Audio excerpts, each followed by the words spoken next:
Okay, welcome back to the Game of Thrones couch. I'm going to be doing my season 7 finale pre-episode live stream now. And there's a bunch of things we're going to want to talk about after the show's over. And that's you can be able to catch that all on our post-show live stream. So definitely check that out after the show. We're just about T-minus 1 hour. The show's going to be starting in 1 hour. Pretty excited for that. A lot to talk about, a lot going to be going down. So what I'm going to hopefully do in this video is just going to take a really quick look at some of the main storylines, where things are currently leading up to, and then we'll talk about some of the major themes, ideas, questions that we're all kind of wondering, and some of which will hopefully be answered by the end of this episode. Okay, and this will be a little bit of a tester to make sure everything's set up properly for our live stream, but I'm just going to jump right into it. Of course, spoiler alerts, spoiler warnings for everything in the books and in the show up until now. Not going to talk about so much right now, but anything can really come up, so stay wary of that. So the first thing let's talk about is the episode called The Dragon and the Wolf, or maybe it was The Wolf and the Dragon, I can't remember. But I think one of the things that the show has done really well this season is the titles, choosing the titles and giving significance to the titles at multiple levels. So, for example,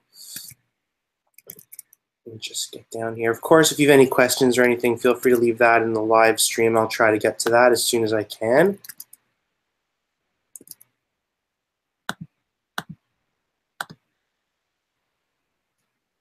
Let's see, hold on. I'm just trying to switch my screen.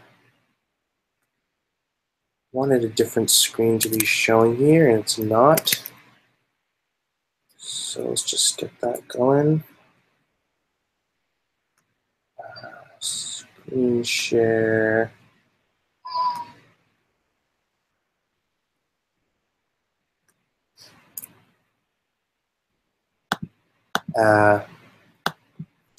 Okay, so the first thing I want to talk about is the title of the episode. And I think, like the previous episodes, especially this season, we're going to get dual layers. So the Dragon and the Wolf, I think first and foremost is talking about Jon and Daenerys. We've got this new team. They just kind of agreed to team up and to really go after the Night's King and the White Walkers at the end of the last episode. Dany lost her dragon. It was all very sad. And Jon was really, really sad for her. He was there for her. They were into each other. And we got this new team and what's going to happen. But I think there's going to be more levels to it than that. And I think the other story we might get some payoff on that we've been waiting to hear about for a while is this Lyanna and Rhaegar Targaryen story. This is the story of Jon Snow's parentage, the story of Rhaegar the Dragon Targaryen and Lyanna the Wolf Stark and their affair that led to Jon Snow. It's the story of fire and ice, and Jon is the Song of Ice and Fire, but he's also now, he's part Stark, part Targaryen. He's been raised with the Stark, with the wolves, although he was the White Wolf the whole time, and now he's found another dragon. So it's going to be interesting to see how these things play into each other, whether we might get a flashback from Bran or something like that.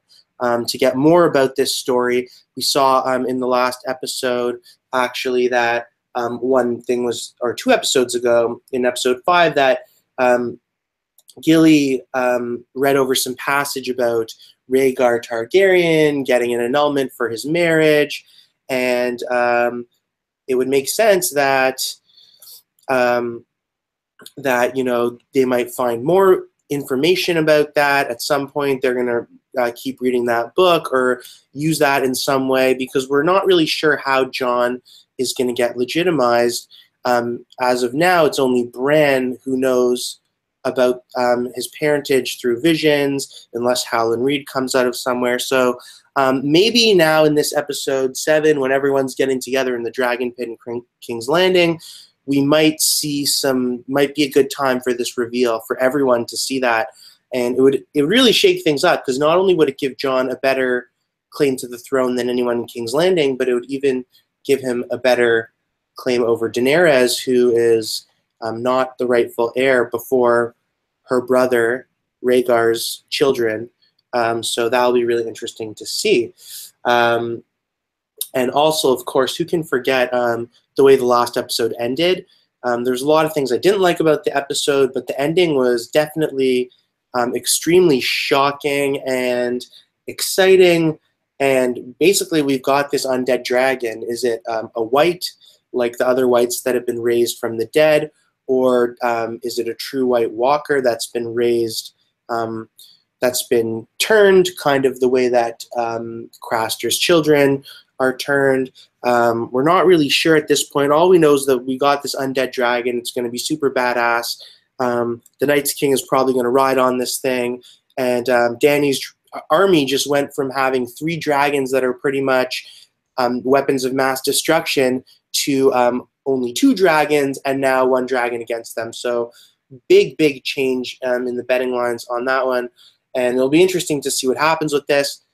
I'm not sure we're going to get anything more about this in this episode. I think it's eye-opening at the end of the second last episode in the season. Might have been the big WTF moment, and that might be it. But it's also totally possible that we see a little bit more about this in the episode, and then we see more later on next season. I think we probably won't see it till this season, till next season. Continue on with the other storylines, get some big payoffs there. But who knows? Could be interesting. It'll definitely be interesting to see what happens the next step with that. Which also brings us to a question of, what do the White Walkers really want in total? Like, was the whole dragon thing a setup? Did they know that they were setting up for that dragon and prepare in advance with the chains and with his spears and leaving the Fellowship of the Whites in the middle of that frozen lake for the dragon to save them, when he could have clearly just thrown spears at them that whole time anyway? I'm not really sure, but this was one of the big outstanding mysteries left in the show. We don't know much about them. We haven't heard them talk. We haven't seen much about their society. All we know is that George R.R. is really not into the whole black and white, good versus evil thing. He's into different perspectives, and we haven't seen any of the White Walkers' perspective yet, but we're going to imagine there's something more to it, that they've got some sort of motives and in the situation, as opposed to just being mindless zombies. The show, so we just got a question on the live stream. The show is starting at 9, which is in 50 minutes from now. That's going to be on Game of Thrones, on HBO. You could get it on HBO Go, all that kind of stuff. And yeah, so that's definitely the way to watch it. We're going to watch it live on HBO on our TV, which we find is just the best way.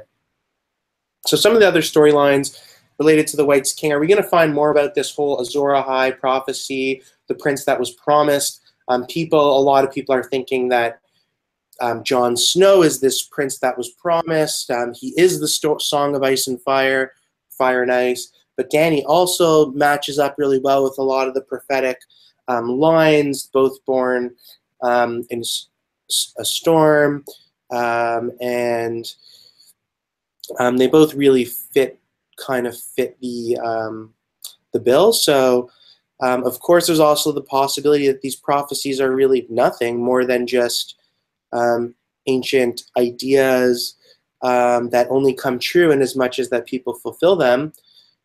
And who knows, maybe it'll be more complicated than the classic story that we think, where Azor Ahai is going to wield this Lightbringer sword.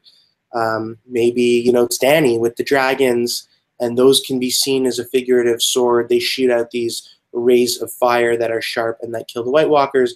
Maybe it's Jon with a Valyrian steel sword, or maybe it's another character with a sword that will literally erupt into flame. I have some ideas about Dawn, the ancestral sword of House Stark.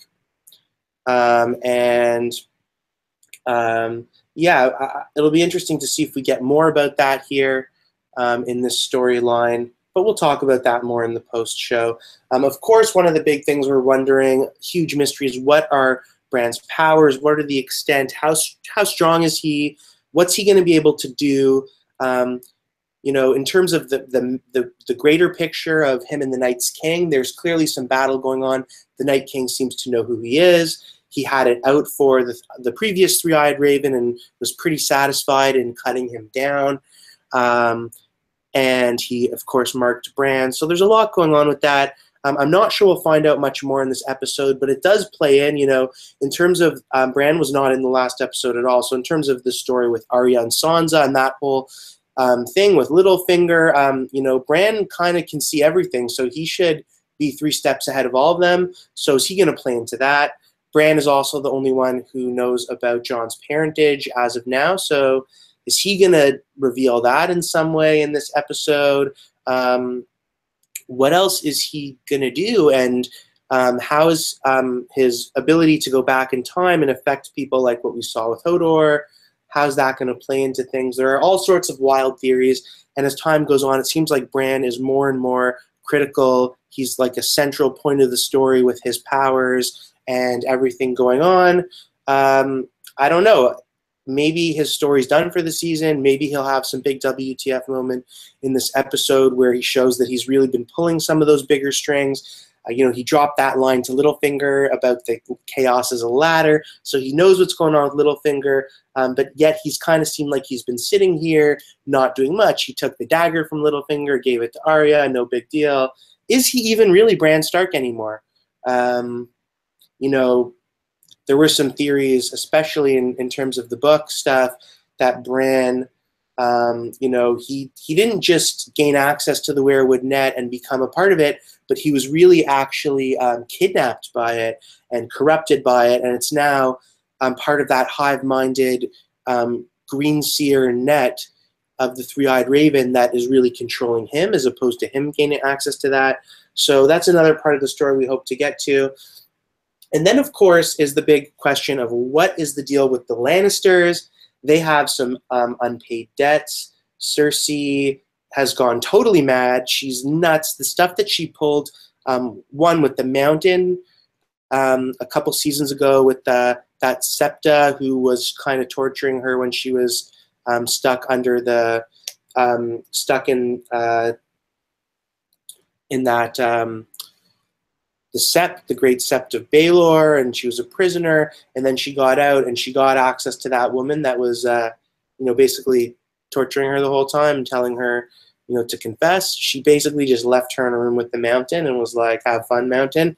That was pretty sick. And then what she did couple episodes ago to the Sand Snakes and and yeah, when she left the daughter there to rot in front of her mother after poisoning her, just really terrible version of the Queen's Justice and pretty sick. And at the same time, you know, Jaime, as much as he's attached to her and he loves her, and now she's playing him with this whole pregnancy thing, which, by the way, is that real? Is she just playing him? Are they going to have a kid? Who knows? You know, according to her prophecy, she was not supposed to have any more kids, and she's supposed to be killed by the Valonqar. Is that her younger brother Tyrion? That's what everyone thinks, but maybe it's Jaime. Who really knows? So, you know, she going all crazy with this, and Jaime really down to it when you get to know him. He's really a good guy. Yes, he's a Kingslayer. He broke his oaths, but at the same time, he was doing it for the greater good. He was really put in this moral dilemma. Another whole issue there about his conflicting oaths. Yes, he had the Kingsguard oath, but he also has an oath to his family, so how could he just kill his family? He also has an oath to the kingdom, so how could he just fulfill the Mad King's prophecy of letting them burn? You're wondering, basically, at what point is Jaime going to have enough of this Mad Queen and just Queenslayer? Maybe he's the Valonqar. And I don't know. We'll see. We'll find out more about that. Maybe in this episode when everyone's together. What's Cersei playing out with this whole plan of trying to get everyone together? She's clearly not just going to let things fly. She's not going to just let She's not going to just let, Dany come in there with her dragon and Jon Snow come in there with his army and wildlings and whatever. She must have something planned. Remember, she's got all this wildfire underneath King's Landing, so a lot to see what happens there. And then, talking about that smaller Game of Thrones, there's the big picture of the Night's King and the seasons and the War for the Dawn. And then there's that, Cersei Lannister playing the Game of Thrones. They think they're going to convince her by bringing a white, but what we're really wondering in here is the smaller picture, the Game of Thrones, where Cersei right now is at the top. She's got that Iron Throne. She somehow got it, even though she's got no claim. She's the wife of the usurper, the parent of a king who didn't even really have that much of a claim. So I'm not sure how she got on there, but she's playing that game really well right now. But then there are the other big players, Littlefinger and Varys, who have been playing it so well the whole time. We really don't know what they've been up to. We don't know what their plans are. Is Varys really out for the good of the realm like he's been saying, or is he not? Is he trying to get the power? Does he have a different vision in mind? Littlefinger, who's trying to set up some chaos in order to climb the ladder, but how far does that go? Does Littlefinger know that the whites are coming for him? Is he willing to let things go to that much chaos? What are these guys' plans? I don't know. I think something big is going to happen here. I think one of them is going to die in this episode, or maybe both of them. Not in a way that we've expected, though. Not like, I'm hoping for something really big. So last thing I want to touch on is that, this season we've seen the timelines are all crazy. We've seen players of the game being protected with plot armor, and these crazy situations where you got Jon Snow being pulled under the water by whites, and then he somehow gets out. Same thing with Jaime, falls in the water, almost burned by dragonfire, falls down with his armor pulling him down. He's sinking. Next episode, Bronn has pulled him out, and no one's even looking for him, and he's got an easy escape. That kind of stuff doesn't really fit in well with the kind of damage and just the absolute just ruthlessness that we've seen the White Walkers using. I'm surprised they didn't get him. I'm surprised that Dany didn't go after Jaime when he was basically just charging at her with a spear, trying to end her and end her dragon. And we've seen, timelines that have sped up dramatically out of nowhere. When these guys, basically in this image shown here, they're in the middle of the frozen lake, surrounded by all the whites, all the White Walkers. But sure enough, they've got enough time for Gendry to run all the way back, send a raven, have Dany fly halfway across the world, and then save them. And they've just been chilling there the whole time, except for 5 minutes right before Dany got there, when all the whites decided to start actually attacking them. So we've seen these timelines a little bit crazy, and I think it's really all been to advance the plot and to get us to basically season 8 and to the finale of this season. So I think that although we've seen some silly things happen and the timelines be a little messed up, some inconsistencies and some really loose plot points there, really to advance the plot, I think that this episode's going to be the real deal. We also have Jeremy Podeswa. He's directing, and his episodes are always awesome. So we're really excited to see it, and we think that there's going to be some huge moments in this episode. It's going to be airing in about 40 minutes. I think it's supposed to be extra long. Maybe, if the average episode is 60 minutes, it might be 70 or 80 minutes. So we're just super excited. We're definitely going to get this live stream going back on as soon as the episode is over, as soon as we can. We're going to have a few guests in. We're going to have Blood and Whiskey in here, the Brawler of Bay Street. We're going to have Tech Mama, and we might have a few more. So really excited. Definitely join us at that point to see all the discussion. Who knows what we're going to be talking about at that point. But in the meantime, it's been nice talking to you. Thank you for the discussion. Thank you for joining us and for the few comments that we've got. And we'll see you very soon after the episode is over. Ready to talk some more about everything, to answer your questions, and talk about what we think might be happening next. So enjoy the episode. Comment on this video if you got any questions. We'll try to get to them when we start up the live stream, and we'll continue the discussion then. So take it easy, enjoy, and be good, because remember, winter is coming. Peace.